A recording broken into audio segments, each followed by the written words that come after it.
cosas piratas.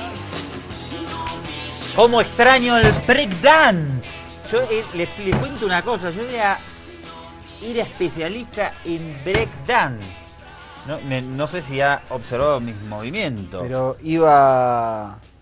¿Se acuerda que en Argentina había unos concursos en ese momento? Michael Jackson popularizó el género del breakdance a través de Thriller, y había concursos de jóvenes adolescentes que iban y se luqueaban tal cual Michael Jackson y bailaban y hacían breakdance, una cosa increíble. Todavía practican cerca de la UNSA, hay un patiecito ahí, y ves a los compañeros haciendo breakdance en cualquier momento. ¿Y no vio al nenito?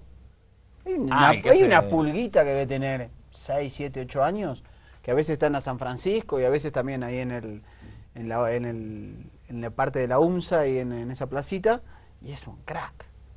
Pero me impresiona que tenga todavía vigencia eso. No tiene, ya fue. Pero... Lamento informarles a todos, yo fui un profesional del breakdance en la década del 80, pero ya... No. ¿Cómo se le ríen acá de una manera? Debe ser que tengo poca seriedad para el ejercicio del periodismo. Bien, voy a venir en cualquier día de estos, Cuchicuchi. Ahí está, ese es el que se nos ríe. Mírelo. Te voy a dar una demostración de breakdance que te vas a quedar pipí cucú. Bien, el primer exponente del breakdance fue Bruce Lee. Bruce Lee, claro. Era crack. Es como decir que Muhammad Ali fue el primer exponente del rap. Crearon un género antes de que existiera. En el caso de Muhammad Ali, con su palabra, con su lengua filosa y la manera de concatenar esas frases. Un día vamos a poner en los especiales de los viernes el documental de Muhammad Ali. ¿Ali Rap? ¿De ESPN es? Sí, el de ESPN. Se lo vamos a afanar a ESPN. Está buenísimo. Ali Rap, es impresionante. Impresionante. Lástima que está subtitulado. Bueno, pero podemos igual se banca. Empezamos con la columna de Lor Anthony, que justamente habla de Bruce Lee, esperemos que no del breakdance. A continuación aquí, bienvenidos a Esto es Ojo con los Medios, donde más vas a estar a esta hora del día, que aquí acompañándonos a nosotros, no con nosotros. Deme la pastillita, doctor, que me hace un poco mal ya. Se le puse 2 ahí en el vasito con agua. Gracias, ahora me las tomo mientras vemos la columna de Lor Anthony. Lo hago siempre, porque como arranca muy arriba, como para que después se sosigue. No lo ve, pero le clavo ahí 2 pastinacas. Un día me voy a quedar ahí arriba y chau. Dale, vamos, Lor Anthony, con vos.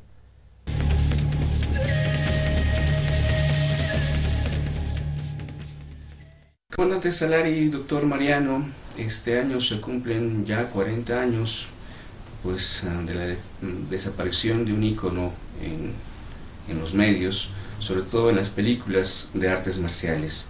Sí, estamos hablando de Bruce Lee. Hay unos datos curiosos que me encontré mientras revisaba su historia, y es que pues Bruce Lee, su familia no le llamaba por ese nombre, sino Saifón o Pequeño Fénix.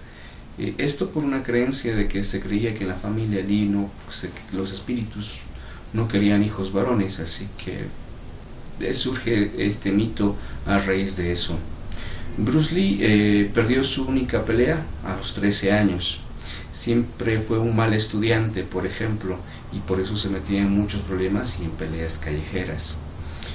Cuando desarrolló más su arte, las artes marciales, Bruce Lee entró a la universidad y se especializó en artes marciales. Se dice que sus movimientos eran tan rápidos que cuando filmaba sus películas, en vez de las 24 fotografías que se hacían para lo normal en una película, tenían que ser 32 y reproducir el film de manera lenta para poder apreciarse los movimientos.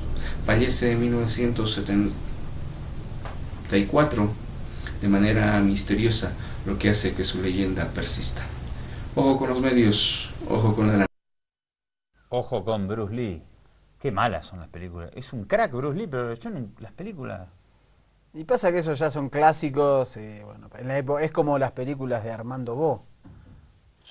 Hay clásicos son malas, tan pero populares y tan... Claro, fue un hito en la televisión, un montón de cosas que hicieron, ¿no? Digamos, después hay imitaciones, después empezaron a reproducir esas películas. Hoy las películas de artes marciales son, bueno, Tarantino hizo un homenaje con Kill Bill, es un homenaje claro a Bruce Lee. Claro, Kill Bill está buenísimo. Espectacular, la verdad que esa saga, esas dos películas son increíbles, absolutamente recomendables, con mucho homenaje a Bruce Lee, al cómic. Etc. Bien, vamos a hablar un rato de presidentes, de líderes mundiales. Empezamos por Angela Merkel, por favor, Mr. Principal. Veamos el pasado de la canciller alemana, que de mujer dura y poderosa tenía poco, aparentemente. Sí, el diario público de España da cuenta, porque ahora cumplió 60 años esta semana la líder alemana, y Público sacó una notita donde cuenta algunos datos reveladores de la historia, de la biografía de Angela Merkel, de la dama de hierro hoy en Europa. Germana. A ver, Angela Merkel, ojo con los diarios.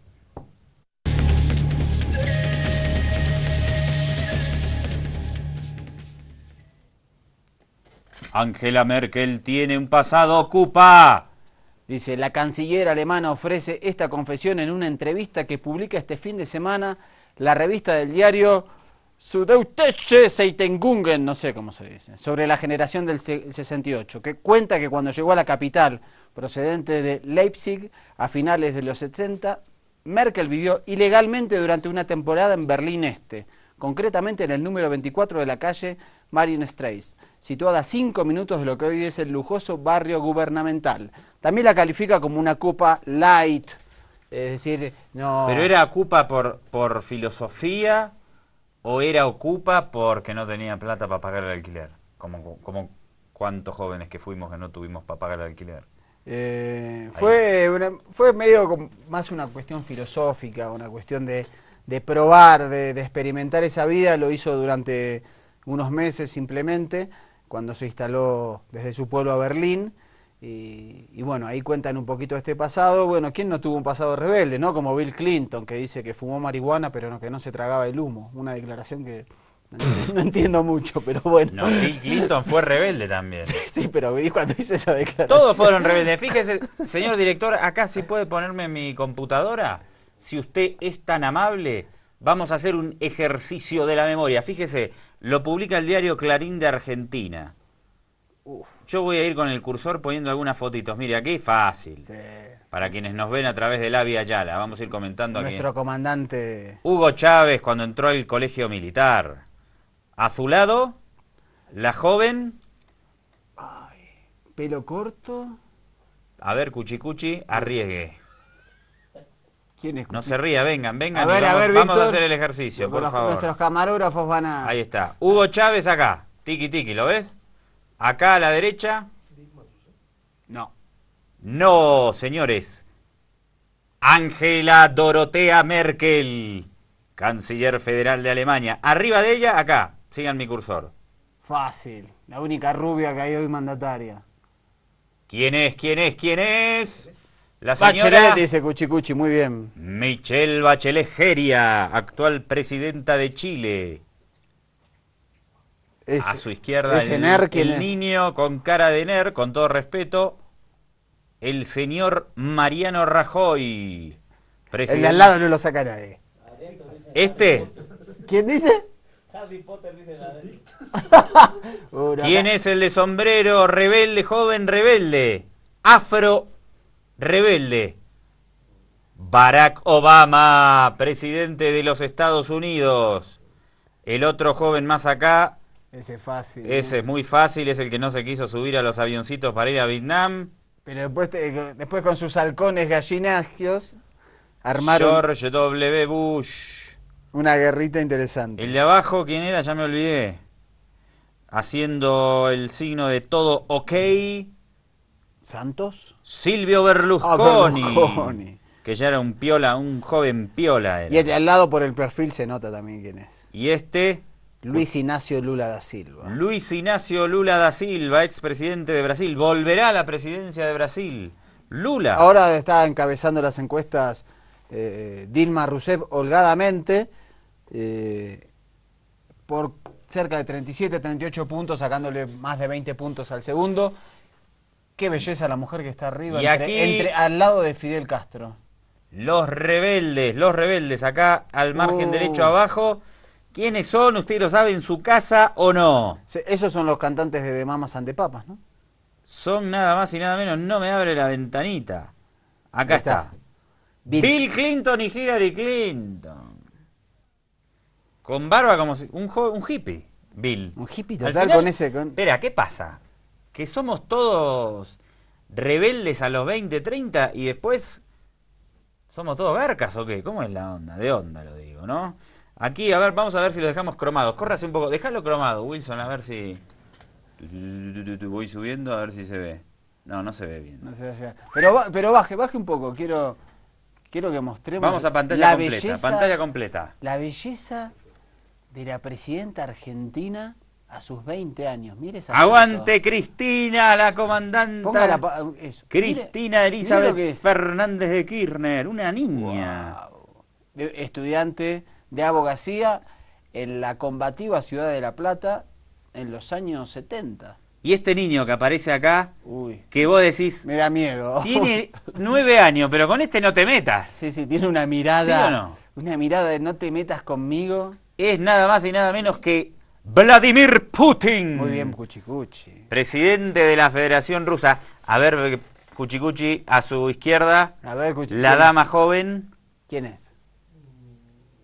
No. Sí, la de arriba. La de arriba es Dilma y esta es Margaret Thatcher, la dama de hierro La inglesa. Hierro está igual, bien inglesa, Que tiene una pinta de inglesa. Arriba lo pusimos el otro día, Dilma Rousseff. Dilma está igual, en el Cuando sentido del corte de pelo, pelo cortito, su nariz respingada. Muy A igual. su derecha, Muy bien, Cuchicuchi. muy bien, el Pepe Mujica, un crack. Está igual, aparte el mismo look, bigote no ha cambiado, ¿no? Y más al costado, ¿Quién es? en el medio, Muy bien. el Evo, cuando hacía la conscripción, el servicio militar obligatorio a fines de los 70, cuando vio 5 presidentes en un año, una cosa así. Sí. El Evo Morales siempre lo cuenta, ¿no? Era la seguridad presidencial. Por su altura lo designaron para la seguridad presidencial. Es muy alto, Evo, claro.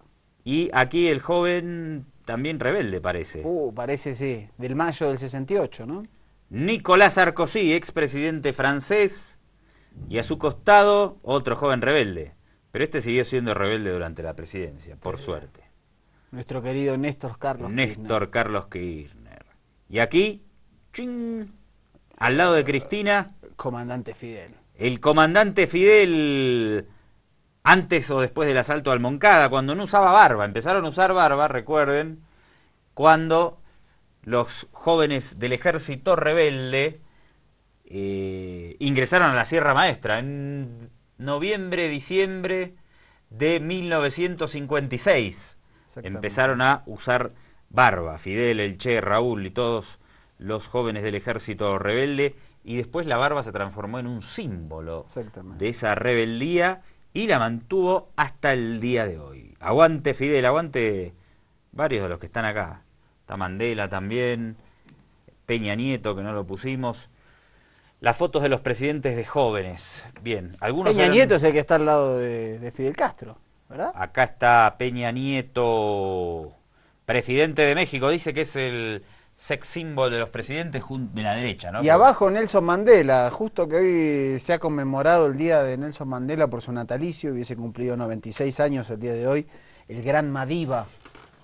¿Qué pasó? Aficionado al boxeo. ¿Cuántos años preso? 27. Acusado de terrorista y en condiciones desastrosas de aislamiento, igual que el Pepe Mujica, quien hablaba con las hormigas. En la Robben Island, la pasó de sus 27 años, 21, en una isla, como la famosa isla de Alcatraz, en los Estados Unidos, para albergar a los delincuentes más peligrosos de su época.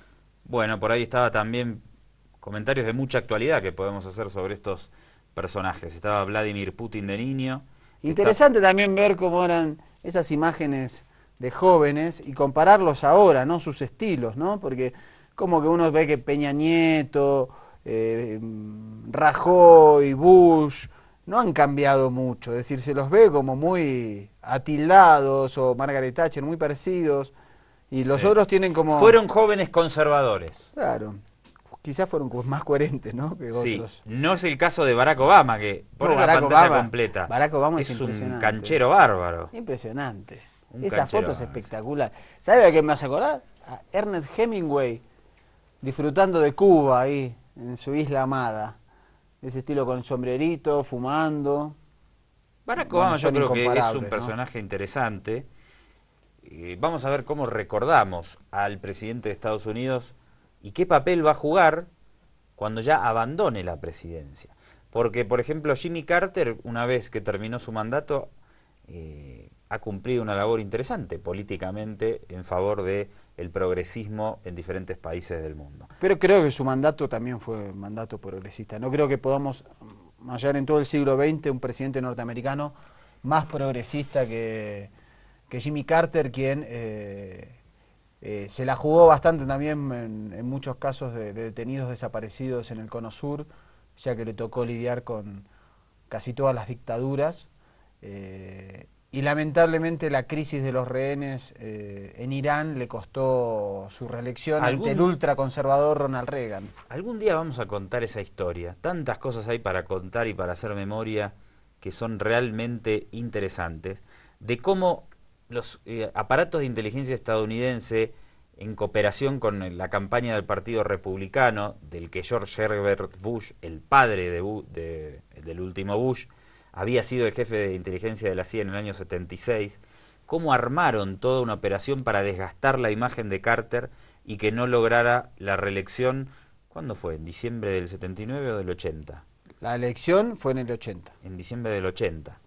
Y No, asumió, perdón, no, la elección tiene razón, fue en diciembre del 79 y en Estados Unidos se asume, digamos, en enero del... Le montaron una operación de inteligencia a Jimmy Carter espectacular para hacerle perder las elecciones, y él con unos rehenes iraníes, el caso de los rehenes iraníes, y quienes tengan algunos años recordarán bien esa historia, quienes no, obviamente que no. Por eso estaría bueno que algún día hagamos todo ese recuento. Y sabe por qué es muy interesante, porque quien también trató de colaborar muy activamente para la resolución del problema fue el general Omar Torrijos, líder panameño que firmó los tratados Torrijos-Carter justamente con el mandatario estadounidense, porque decía, y se descubren, por ejemplo, en el libro de Graham Greene, el general, o en otros escritos, que si no se resolvía la crisis de los rehenes, lo que iba a venir una ola neoconservadora en Estados Unidos que iba a perjudicar a toda América Latina.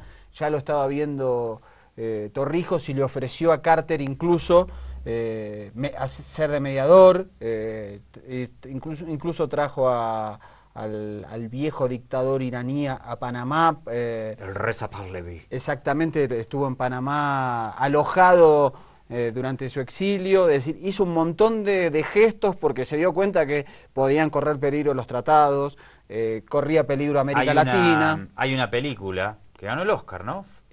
Fargo me sale, ¿no? No, Fargo es la de los Coen. La de... Que cuenta la historia Argo. de... Argo. Fargo con una F. A lo de los Coen le sacaron la F. Argo, que está buena para ver, no cuenta nada de esto, pero sí el caso, o un caso de algunos de los secuestrados en la Embajada de Estados Unidos cuando triunfa la Revolución iraní en 1979 y la operación que organiza la CIA para sacarlos de la República Islámica. De Ben Affleck la película. Es un pésimo actor y un muy buen director, Ben Affleck. No actúa mal, es protagonista. Sí, pero digamos, creo que su talla de director está bien hecha. Es un hecho ficticio, no ocurrió eso. Hay que reconocerle a los gringolandis la capacidad para hacer ficción en cine. Eso lo hacen más que pipí cucú, y de ahí nace su hegemonía cultural, básicamente. Usted sabe que la industria que más cine hace es la India, en realidad. La India, que le llaman Bollywood.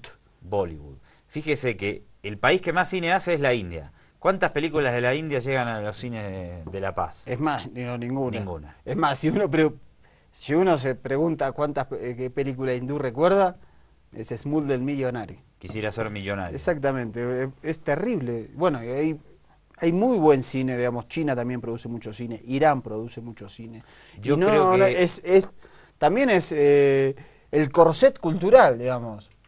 Hay una industria que también te dice vas a ver esto, no permite que haya un mercado En mi afán totalitario creo que habría que regular las cintas, por decirlo de una vieja manera, que llegan al cine. Digo en mi afán totalitario, pero en realidad el totalitarismo viene de que vos vas al cine y siempre las películas son las mismas y las más malas además de Estados Unidos, porque hay muy buen cine en Estados Unidos y no llega nada, llegan las películas más comerciales. Ese en realidad es el totalitarismo cultural que te impide ver expresiones de otros lugares del mundo en las principales salas de cualquier ciudad y te terminan formateando. Y sí. Entonces cuando viene una película no va nadie al cine, cuando viene una película alternativa. No, no hay promoción, digamos, dura una semana. ¿Cuántas veces uno ve una buena película acá en general, sobre todo en los centros comerciales? Y se la voy a ver, y si se durmió esa semana, no la ve. No hay manera de verla. Bueno, doctor, nos repasamos hablando. Usted sabe que esto es televisión, no se puede hablar tanto. Ya nos dijeron desde el otro lado, pero a nosotros no nos importa nada. Vamos a seguir hablando, cueste lo que cueste, caiga quien caiga. Vamos a hacer un corte aquí y al regreso nos ponemos más serios y repasamos la actualidad. Salimos un poco de este approach, acercamiento a cultura general que hicimos en la introducción del Ojo de Hoy y vamos a compartir imágenes de la Franja de Gaza y luego también el temita este del avión que está más candela que nunca. Ya venimos. Avia Yala Televisión, un continente de culturas.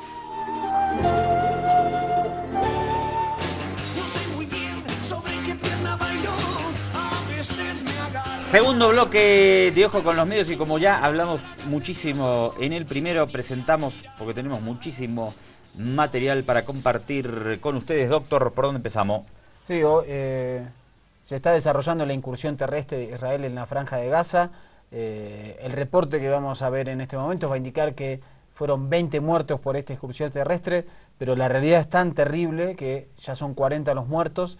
Las cifras son elocuentes: 271 palestinos asesinados, 75% civiles, 50 niños, 2.052 heridos y 40.000 desplazados. Cifras que indican la elocuencia de este genocidio planificado que lleva adelante Israel.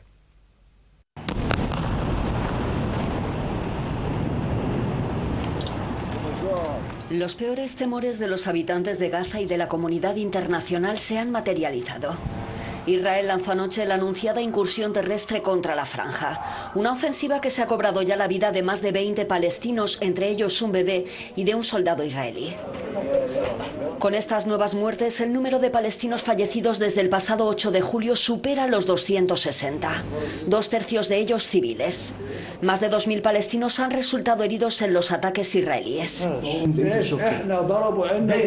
Atacaron nuestra casa, muchas personas de la zona habían venido a refugiarse allí, explica este hombre cuya hija de 5 años ha resultado herida.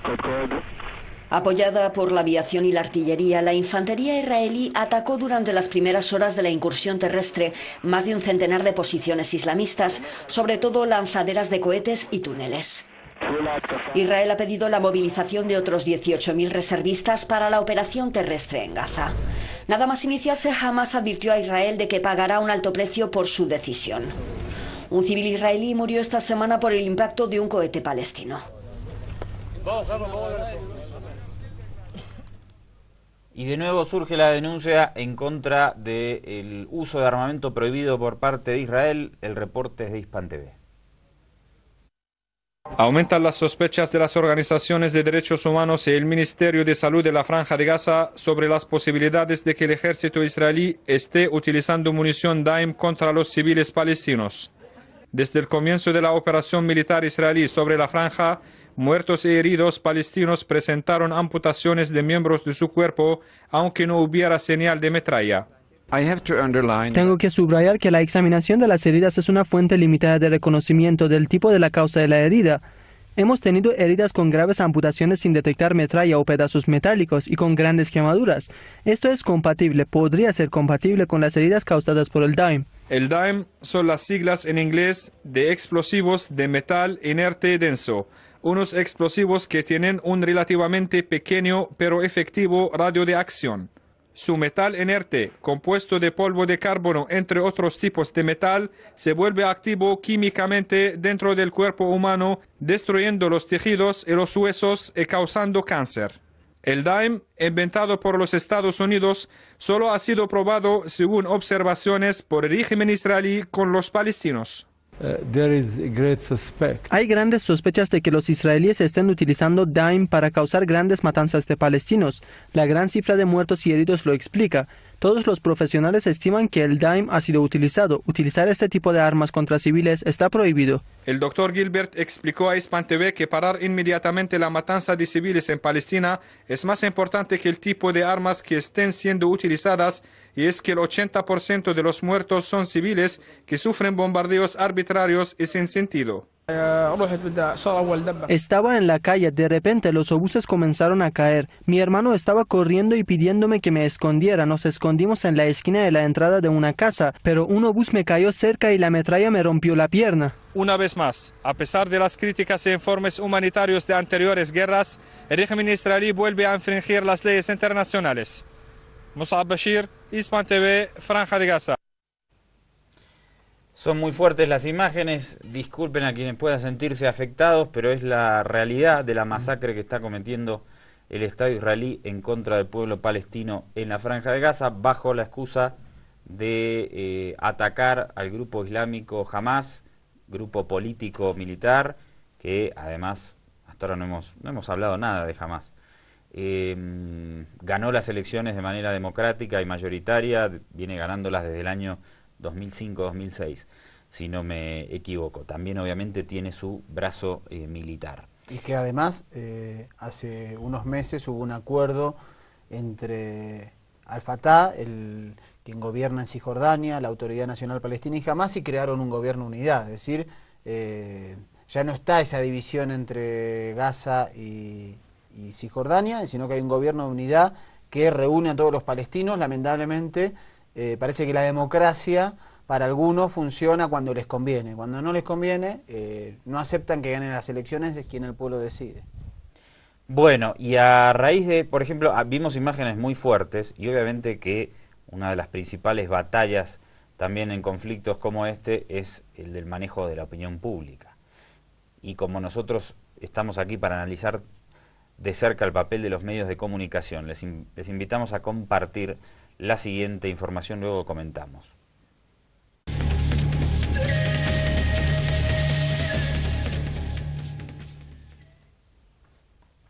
Críticas a una cadena de TV, dice este titular, por desplazar al periodista que cubría el conflicto en Gaza. Dicen que la primera víctima de una guerra es la verdad. Durante todo el día el tema más hablado en el mundillo de los periodistas estadounidenses fue la decisión de la cadena de noticias NBC de sacar a su periodista Ayman Mohyeldin de la cobertura del conflicto de Gaza. Ahí está. Este corresponsal es egipcio-americano y tiene vasta experiencia en cubrir conflictos. Estuvo en Jordania, estuvo en Egipto, obviamente aquí en Franja de Gaza, y ha sido multipremiado y muy reconocido por sus propios colegas por la labor que hace en el frente de guerra. Claro, un periodista tranquilo, dócil para la cobertura de este tipo de conflictos, por ejemplo, es José Levi de CNN, que nunca se mete en ningún lado y hace los reportes en base, bueno, cada uno cumple su labor, pero es de esperar que un corresponsal esté más cerca del lugar de los hechos.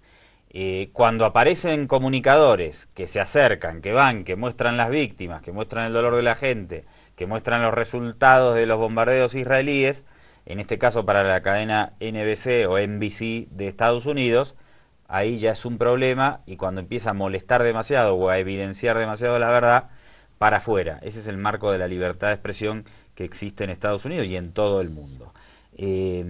Vamos a ver justamente, es el reporte de él, ¿no? Sí, es una nota. Él fue uno de los que reportó el caso de los 4 niños asesinados en una playa en la Franja de Gaza, que estaban jugando, 4 niños pertenecientes a una misma familia, entre 9 y 11 años.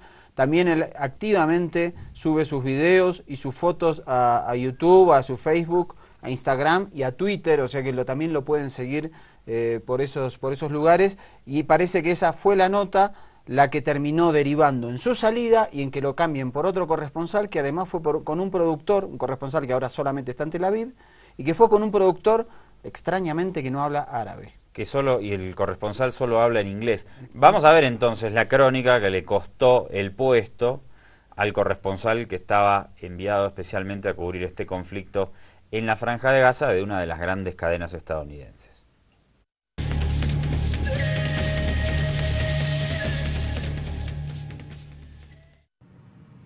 Our camera recorded the shot.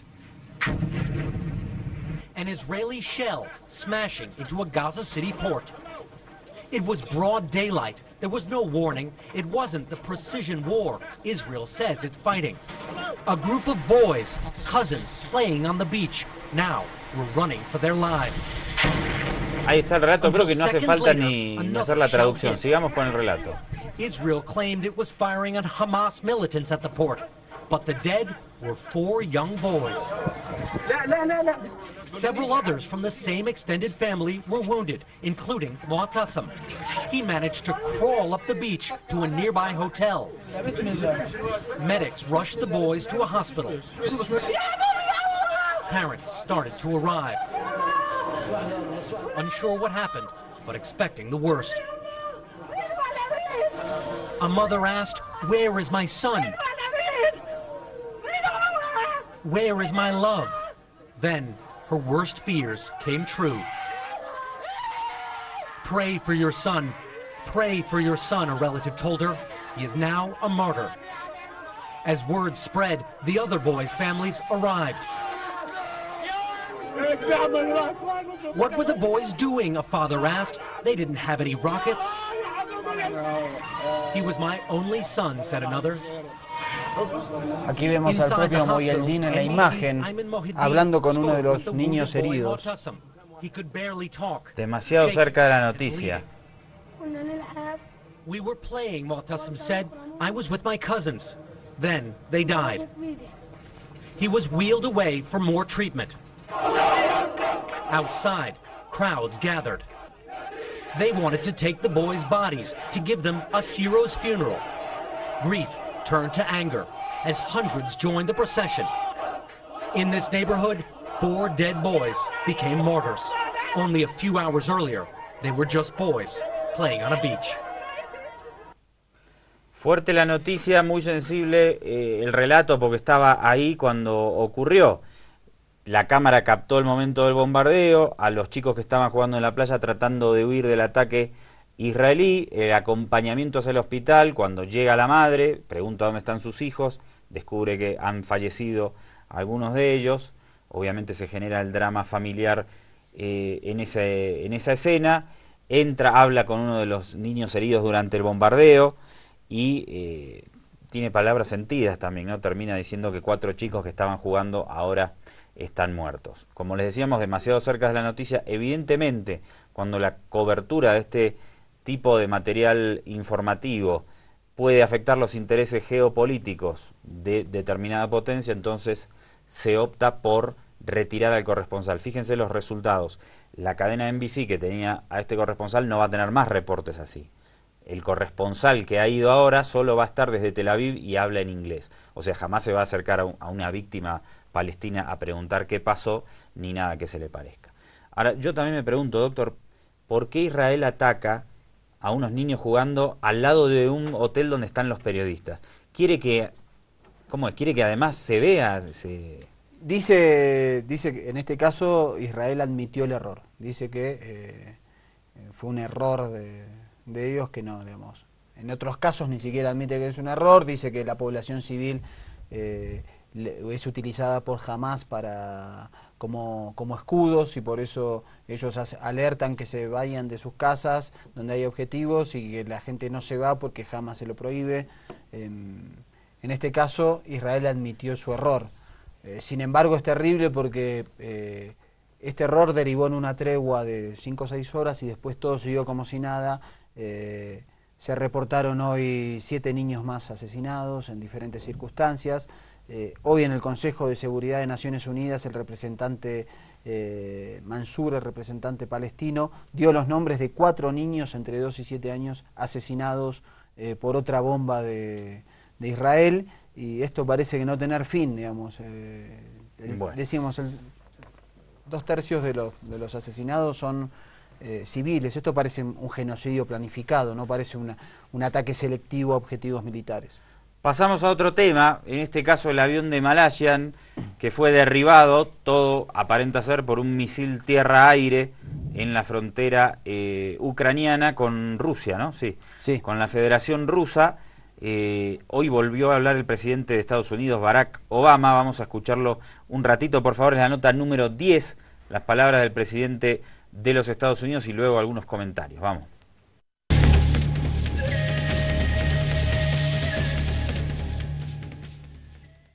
La evidencia indica que el avión fue derribado por un misil aire-tierra lanzado desde una zona que manejan los separatistas rusos dentro de Ucrania. Sabemos que esta no es la primera vez que un avión ha sido derribado en el este de Ucrania. En las últimas semanas, separatistas prorrusos han derribado un avión de transporte ruso, un helicóptero ucraniano, y dicen haber derribado un avión combatiente ucraniano.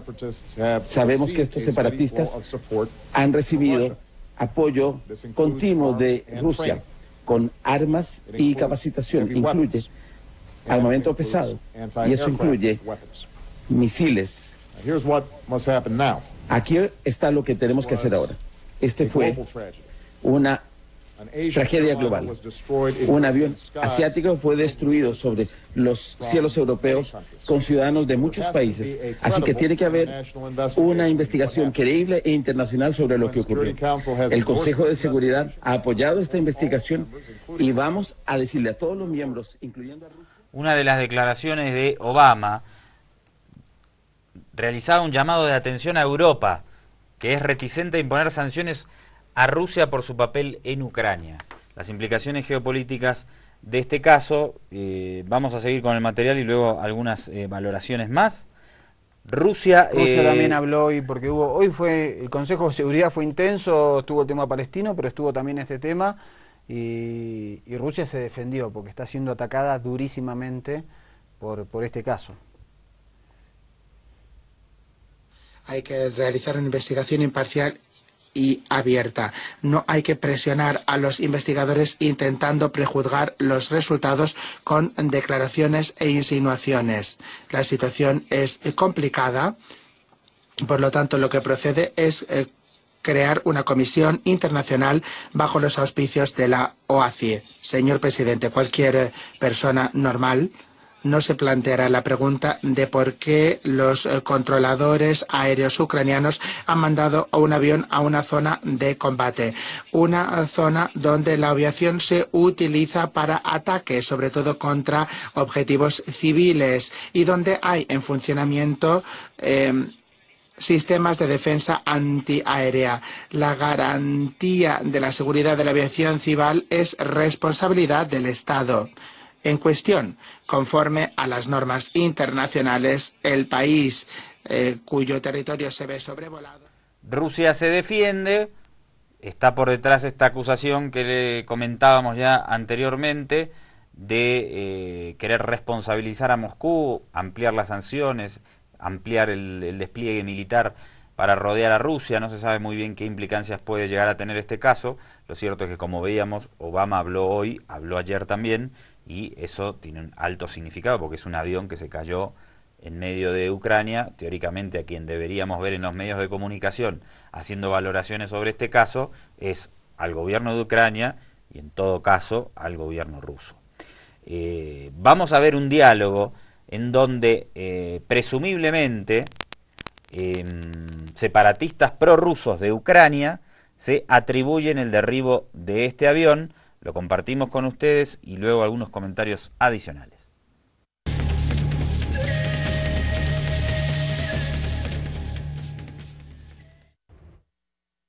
Только что сбили самолет, группа минера за Янакиево упал. Сейчас поехали искать и фотографировать сбитый самолет. Дымится, 30 минут назад где-то.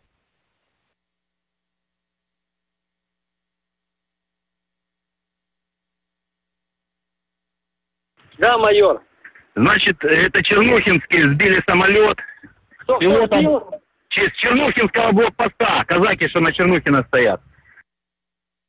Да, майор. Значит, самолет рассыпался в воздухе в районе шахты Петропавловской. Первый 200-й. Нашли первого 200-го. Была женщина. Да, гражданский. Да, Саш. Ну что у вас там? Короче, блин, стопудово гражданский борт. Понятно. А этот, как и, народу много там? Это пиздец. В обломки прям во дворы падали тут. Вот так вот. Борт какой? Да я еще пока не разобрался, потому что я не был возле основной части. Я только вот смотрю там, где начали первые тела падать. Там остатки внутренних кронштейнов, кресла, тела. Понятно. Вот так. Из вооружения есть что-нибудь? Вообще ничего. Гражданские вещи, медицинские ошметки, блин, там полотенце такое, туалетная бумага. Документы есть? Да. Индонезийского студента есть. Из университета Томпсона, блин. По самолету, сбитым в районе Снежного Тереза.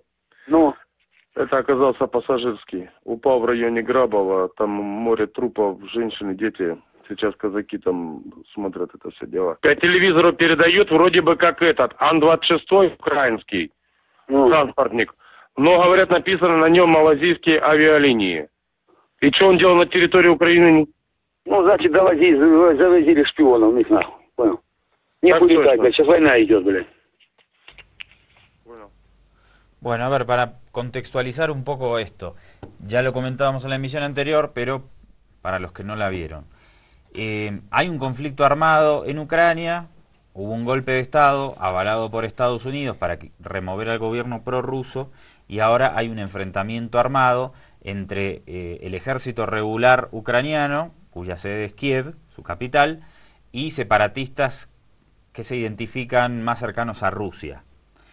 Entonces, aparentemente, entendemos, y por la valoración que hacemos, que estos datos son correctos, aunque no se puede asegurar. Lo que podría haber ocurrido, y es lo más probable, según lo que analizamos nosotros aquí, y lo que se ve a través de los medios internacionales, más allá de manipulaciones que van a seguir al corriente, es que estos separatistas prorrusos que mantienen un conflicto armado con el gobierno central pensaron que este era un avión de carga o un avión militar del gobierno central de Ucrania y lo derribaron. Y luego se dieron cuenta que habían cometido un error y que era un avión civil. Aparentemente esta es la línea más verosímil de lo que ocurrió. No sé qué piensa usted, doctor.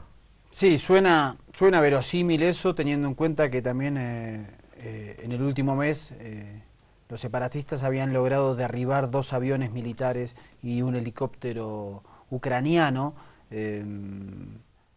O sea que es una hipótesis posible.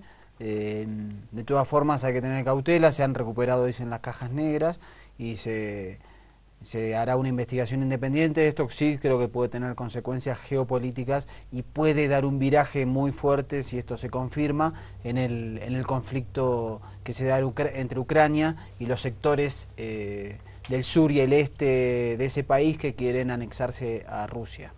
Claro, las implicaciones son porque el armamento necesario para derribar un avión que va a 10.000 metros de altura es muy moderno, muy sofisticado.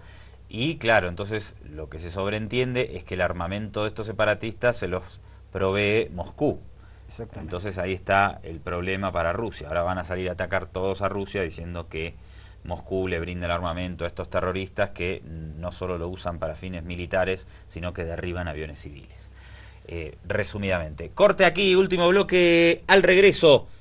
Último de la semana para Ojo con los Medios.